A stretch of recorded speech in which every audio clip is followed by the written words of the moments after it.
The most damaging thing to an existing business is bad customer experience or a lack of planning for how you're going to deliver a great customer experience. I had a client many years ago who ran a restaurant that was struggling to get their lunchtime crowds up. They would offer these lunchtime discounts, which would spike their lunchtime crowd for only a couple days, and then traffic would die back down after that. What I discovered wasn't that their food was bad, but that the overall experience was very poor. This included the dingy lighting in the dining room that was more suited for dinner service, the lack of initial attention that the waiting staff provided, and also the confusion over where to pay their bills after lunch. So we made these quick improvements, which cost the client nothing, and all of a sudden we saw an immediate increase in returning customers. Welcome to the Coffee Break Podcast on This Professional Life, where we sit down with our coffees and chat about our perspectives on the challenges around business and the world at large. Hey everyone, welcome to this episode of This Professional Life's Coffee Break, where we sit down and have an unfiltered conversation about everything business development related. And in this episode, really want to talk about customer experience, Eric. Yep. And I'm going to kick it off first with why this has come top of mind. I want to talk about it. It's because we were at my son's birthday party, and we were at a location that is very inundated with arcade games, EVs, go-karting. And so when you get in there, you don't know what's happening. But we booked this birthday party, and we had a really bad customer experience because right off the bat, you go in, no one was helping, no one explained what was happening. So anyway, this really kind of hit me that a lot of companies don't focus their attention on customer experience. So that's what I want to talk about today. And I think just to set the stage a little bit, in your mind, what is customer experience? In my mind, customer experience is how much responsibility a company is willing to take to be a good host. You know, like if you're going to invite someone to your birthday party, for example, right? I would hope you don't just let them in your house and then you go back to your room and go to bed. Right. Because they would be super confused and they're wondering what's happening, and their expectations are completely very far away from what the reality is in that situation, right? And I think that customer experience is either good or bad if those realities are matching up. That's what it seems like it is to me. Right. Yeah, and I agree with you. And I think we had this conversation yesterday about how sales roles, I think, is changing more to customer experience management roles. Mm-hmm. When you set it up so the customer is already at your location, they're already sold, they've already paid for it, but you gotta keep that going and you gotta build that loyalty in the base. So I agree with you on the customer experience standpoint. Let's talk a bit about why this is important. So I talked just right now, I said loyalty is one thing, but what other things do you think is important when it comes to having good customer experience? It's indicative of your company's culture. And I think in one point when businesses don't see when businesses don't take responsibility for the experience of the customer, they're leaving it up to the customer to figure it out, right? Right. So you mentioned that you went to the go-kart place, yep, and then you were confused because you booked in addition to the normal experience. Right. Normally people just walk in and they grab a go-kart somehow, get in line, but you had a birthday room and you had an experience booked. But what they told you to do was just check in. Hey, just check in. And you had no idea what checking in actually meant. Right. And they didn't define that activity or that term. And I find that happens a lot too when you go to a company and they use their own internal lingo. Okay. So it could be like, hey, process this, or hey, register, or whatever it is, right? They're not really communicating with you. They're hiding behind your operations, right? So have you been served? It sort of makes sense if a waiter asks you that. Right. But at the same time, it's like, have you gotten your food yet? Did you get your meal yet? That's a little bit different, right? Yeah. So they're not communicating with you really. They're just trapped in your operations. To me, it's a bad thing because that means that they're just looking at what their problems are. They're not looking at what your problems are. Right.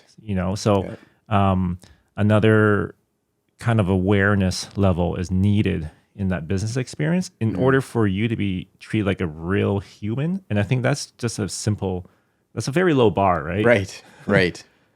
If you go to fast food, I guess, you know what? A smile and a wave is already good enough because the whole point is to get through as fast as you could. Yep. But when you go to a different kind of place where they're selling you an experience and yet they're hiding behind their operations, then it's incongruent. Right. So they sold you on a premium package. Right. But you were given like a very bare bones kind of like, hey, go register. Or sign in, whatever it was, right? Yeah. And you had to sort of figure out yourself. And when you're figuring it out yourself as a customer, who's giving the value? Right. You're Right. not getting value of that, what you paid, right? Mm-hmm. So all those things are super important because if I'm the person that's carrying the conversation, like giving the value, creating this, like almost like drinking, like throwing the Kool-Aid at myself, Yeah. then there's no point for me to ever come back. Yeah. In fact, you might be thinking like, oh, I can start a competitor to make a better business, better experience. But this is where it's, I think it comes down to that kind of responsibility. Yeah. So you're going to have employees that hide behind operational terms, Right. operational procedures that basically say, I've reached my level of responsibility and care because I've done my operations. Yeah. So an example would be if, like one time I remember my daughter spilled her super expensive smoothie at this restaurant we went to in Calgary.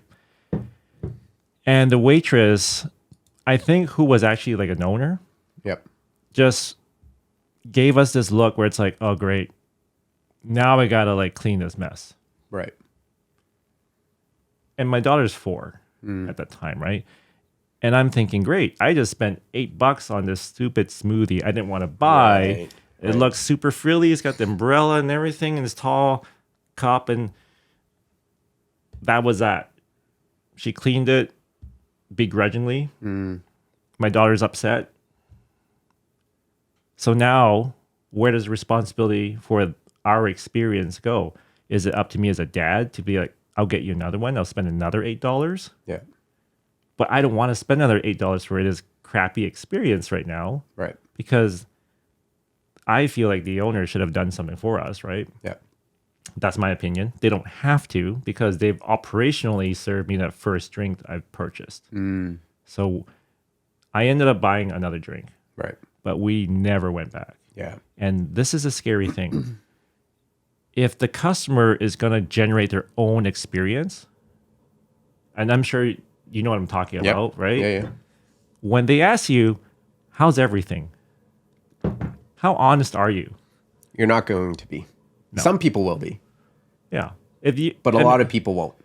I find that when I was in retail management, people that complained, it was a annoying and sort of a bad day sometimes when people complain, but they care enough to at least let me know. Yeah. The scary situations is when people are generating their own experiences wherever we drop the ball, right? Yeah. They don't tell you Yeah. because they don't want to bother. It's not, again, it's like I already took the extra, like I already spent extra money to buy that drink. And the reason is to give my daughter a good experience, Right. right? For eating out or just with our family that night.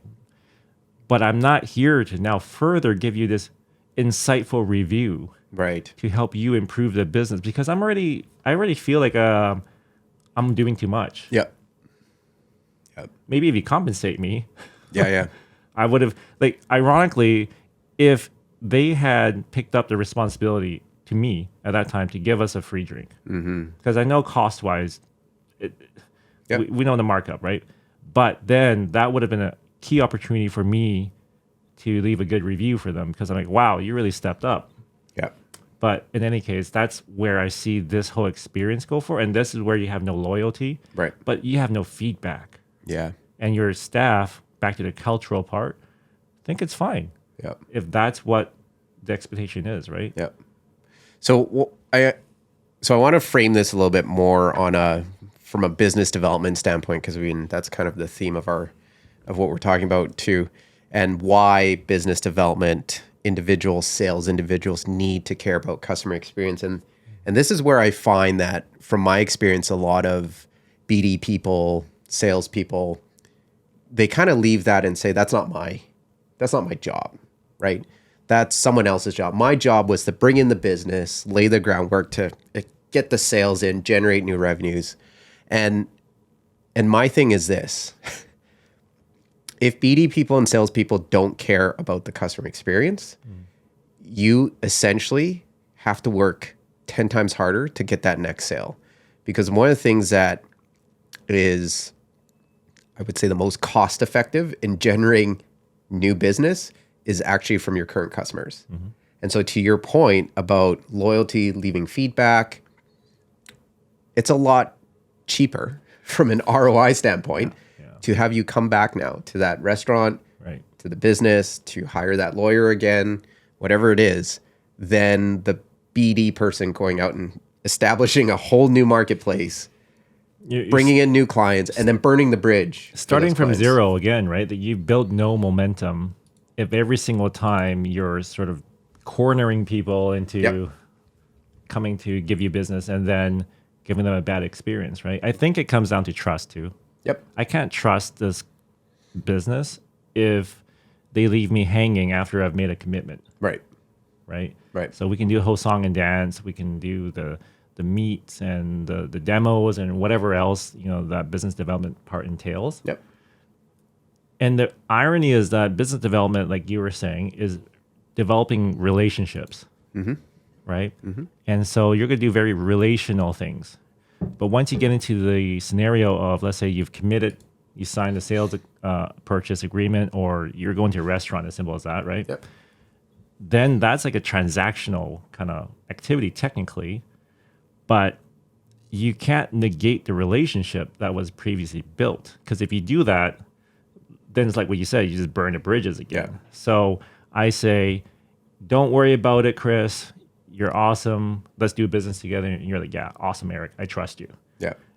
You go into my office and then suddenly it's like you're getting nickel and dimed for everything. Yeah. I don't trust you at all, Chris. I'm nickel and dime you for every single thing just to make sure we don't miss any opportunity to extract money from you, right? Yeah. And suddenly that's not based on relationship anymore. Right. So, and you're correct. You're not going to be an advocate. Yep. You're not going to be a raving fan. You're not going to let me know. Mm-hmm. You're just going to secretly ghost me, probably. Yeah. You're like, yeah, that was great. Go try something else next time, right? Exactly.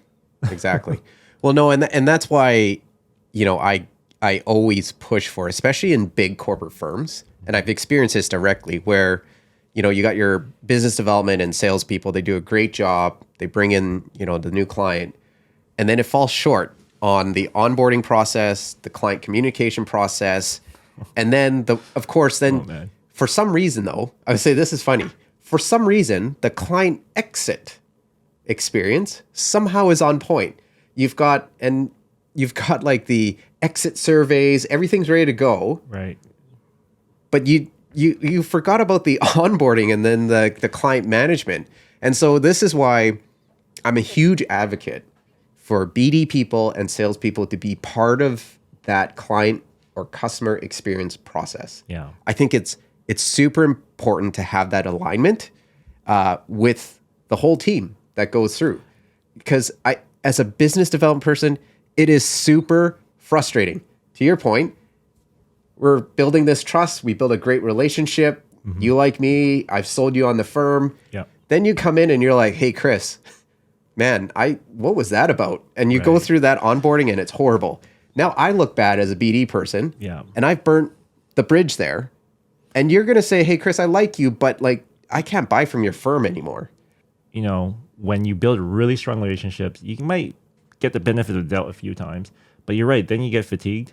Yep. And you just sort of go on with it. So here's a funny thing too. The clients you end up, or the customers you end up getting, are going to be not great clients and customers, because you're going to only impress people that have never been impressed, Right. right? Right. People that are knowing, like that know what a great experience is they're not going to stay around, Right. because once they find the better experience, or they can identify, "Whoa, this is not great," then they're going to leave. For me personally, I love Lego, but I do not love Legoland, Right. because I've been to Disneyland. And then the difference is just so The stark. client experience is totally different. And you can argue if it's price difference. Yeah, it's way cheaper to go to Legoland than to Disneyland. But that aside, the experience is just completely different. Yeah. It's not just scale. It's not just bells and whistles. It's just the level of responsibility that they go and take. So from the parking lot Yeah. to having people like show you where to park, and then a tram that brings you in, and the tram has music and, mundane things like that, right? Yep. To the lineup has entertainment, and the lines are long, yes, but it's still part of the experience. Whereas at Legoland, it's like, here's a parking lot. Figure it out yourself. Figure it out yourself. Right. Here is a lineup. It really is a lineup, because it's just a little chain that sort of lets you line up. And Yep.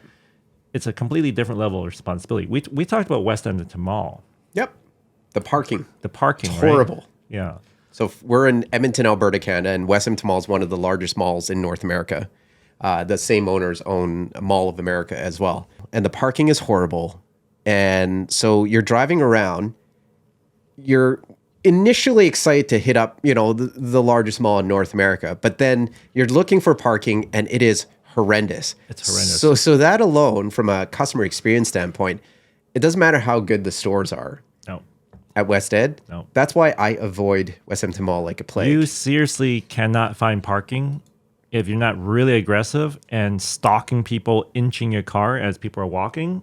And I've seriously been in that parking lot 45 minutes just circling around, avoiding collisions. Yeah. And there's all these columns that you can potentially like ding your car on, and the people are just frustrated. So it's a really bad environment. Yeah. I contrast that with a different mall in Calgary. Not to say this is Edmonton versus Calgary. This is literally the mall experience.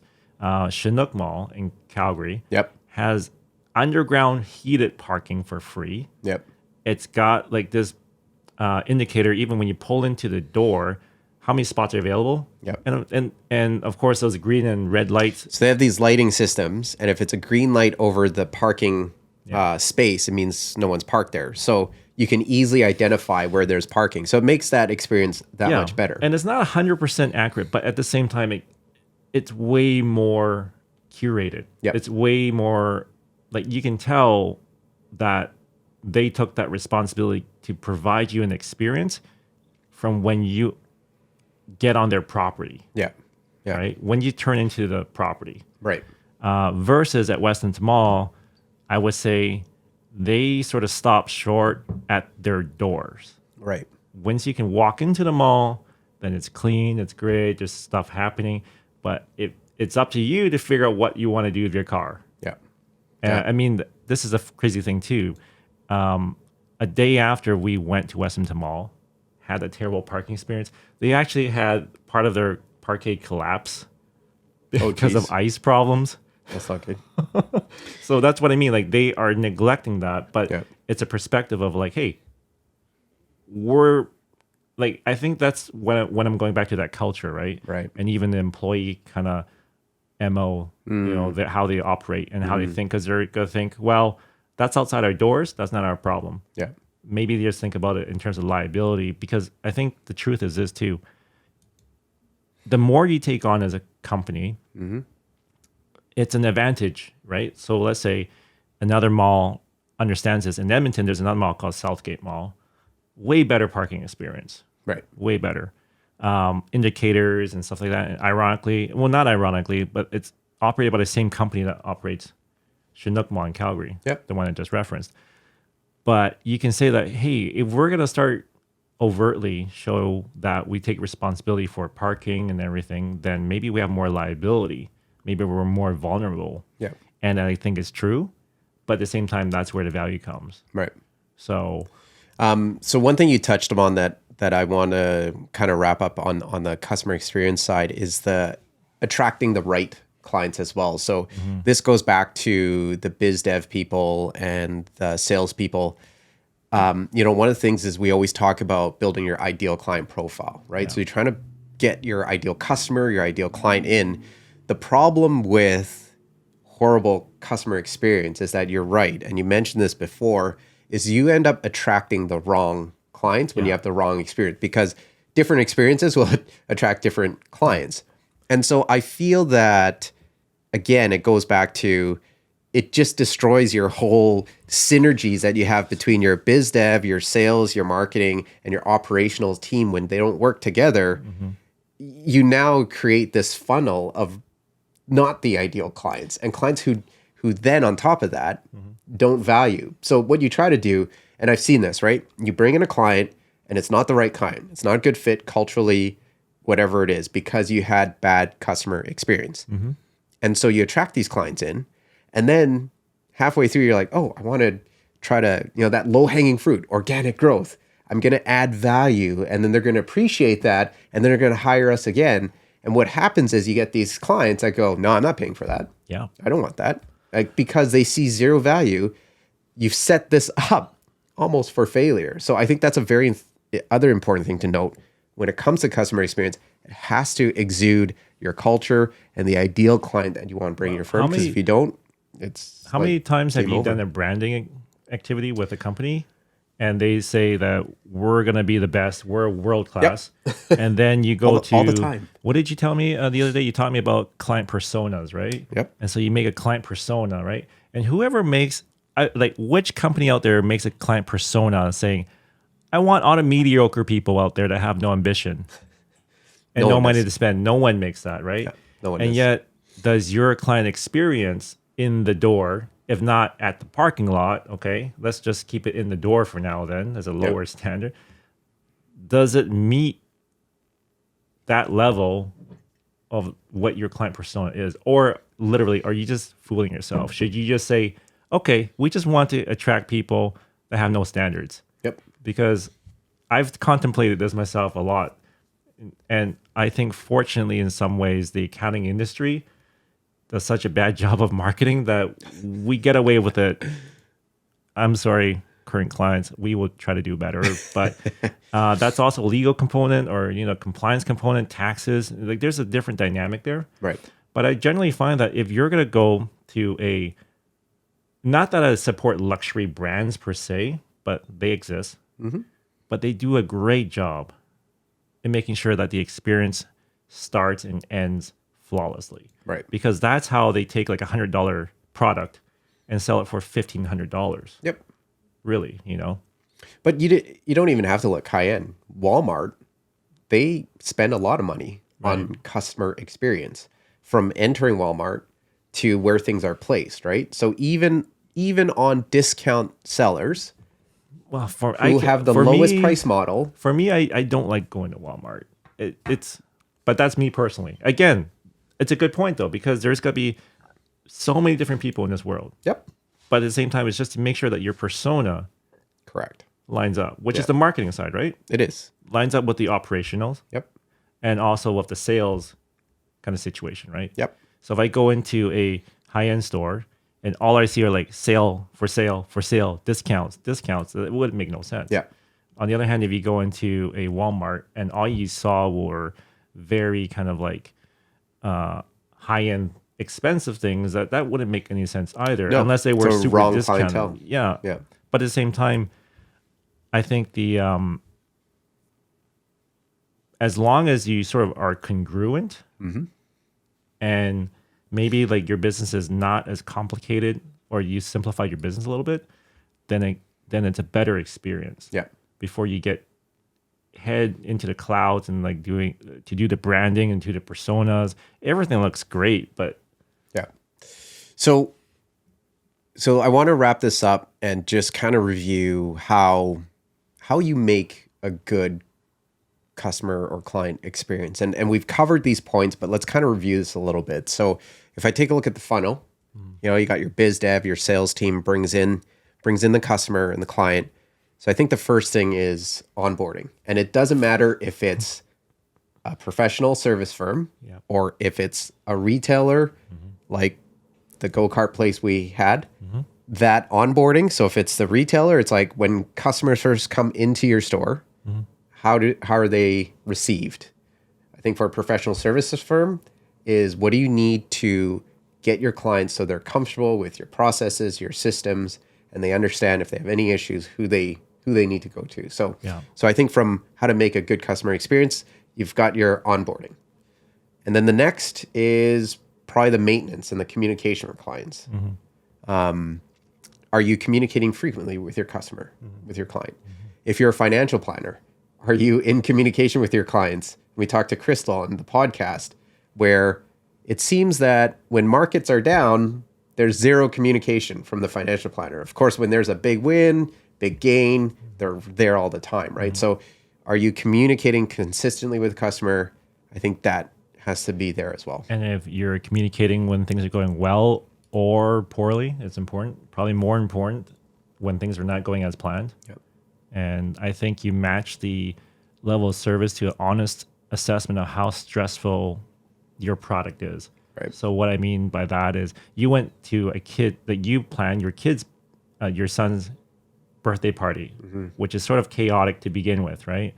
So I feel like if they were able to give you a guided kind of experience, I'll calm this down for you. You wouldn't just see them as like, oh, this is a great go-kart experience. You'll see them like, wow, you guys know how to run children's birthday parties. That's amazing, right? That would impress you. This is sort of like when we travel internationally on flights and when airlines either look at their own problems or they understand it's a very stressful situation and they take responsibility to extend whatever they can do to calm you down, to make it sort of less chaotic, then that's really perceived well too, right? So I will say on that point, that's one strategy that teams, companies, and entrepreneurs can utilize is that you need to get in the mindset of your ideal client.